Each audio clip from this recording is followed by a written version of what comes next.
बिस्मिल्लाहिर्रहमानिर्रहीम। जम्मू कश्मीर के अंदर मज़ीद सरकारी मुलाजमीन जिन पर गिरफ्तारी की तलवार लटक रही है और एक बड़ा घोटाला जिस पर ऑलरेडी कार्रवाइयाँ चल रही थी, तहकीकात तो पर्दे के पीछे हो रही थी, लेकिन जब खुलासा हुआ, पता चला यूनियन टेरिटरी के अंदर इतने बड़े पैमाने पर वो ज़मीन जो मुस्तहिक अफराद के लिए थी, वो अराज़ी जो उन लोगों के लिए रखी गई थी जो बेघर थे या फिर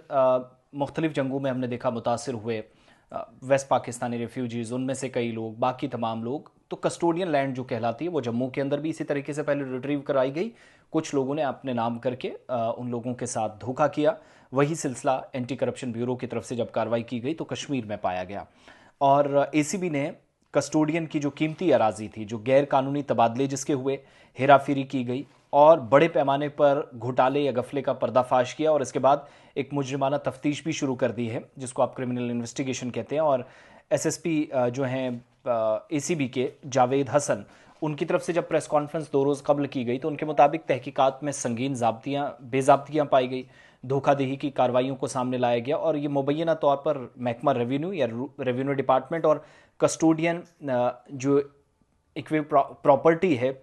डिपार्टमेंट, उसके एहलकारों की तरफ से निजी अफराद के साथ, प्राइवेट पर्सनस के साथ मिलकर गैर कानूनी तौर पर इन्होंने फ़ायदा उठाया और एसीबी को काबिल एतमाद या कॉन्फिडेंशियल या बावसूख ज़राए से पता चला था, मालूम हुआ था कि ये सिलसिला साला चल रहा है। और अब हुआ ये कि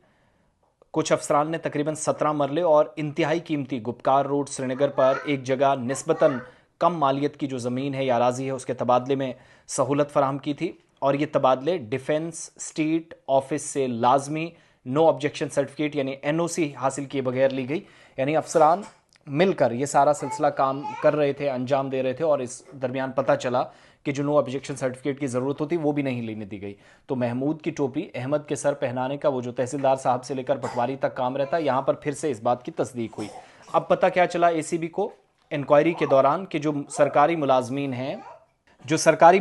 हैं और ये पता चला कि सरकारी मुलाजमीन ने जानबूझकर कानूनी तकाज़ों को नज़रअंदाज किया, ज़मीन की जो रिकॉर्ड थी उसमें हेरा फेरी की, गैर कानूनी तबादले किए, इलीगल ट्रांसफ़र्स करते रहे, ट्रांसफ़र ऑफ लैंड, और इसको आसान बनाने के लिए कई निजी पार्टियों के साथ मिली भगत के साथ किया गया। और इन कार्रवाइयों का मकसद क्या है कि जो असल में बेनिफिशरीज़ हैं उनको जायज़ फ़ायदा पहुँचना था, तो इन्होंने नाजायज़ फ़ायदा उठाने के लिए बाकी लोगों को साथ लिया और सरकारी ख़जाने को नुकसान पहुंचाया गलत इस्तेमाल करके। तहकीकात में ये बात सामने आई कि जो मिल्कियत और किराएदारी के हुकूक है, असल नौइयत को छुपाया गया, सरकारी रिकॉर्ड्स में छेड़छाड़ हुई, गलत कार्रवाई की गई, ख़ास तौर पर रेवेन्यू के काम ने, जहाँ पर जो निचोड़ और किराएदारी का जो कॉलम है उसके साथ, और कई एहलकारों ने रेवेन्यू के झूठे अंदराज या जो रजिस्ट्रेशन का प्रोसेस होता है, झूठी कंफर्मेशन दी और निजी कामों में कस्टोडियन जायदाद या प्रॉपर्टी की रजिस्ट्रेशन को फ़ाल किया। और तबादला जिन जायदादों का किया गया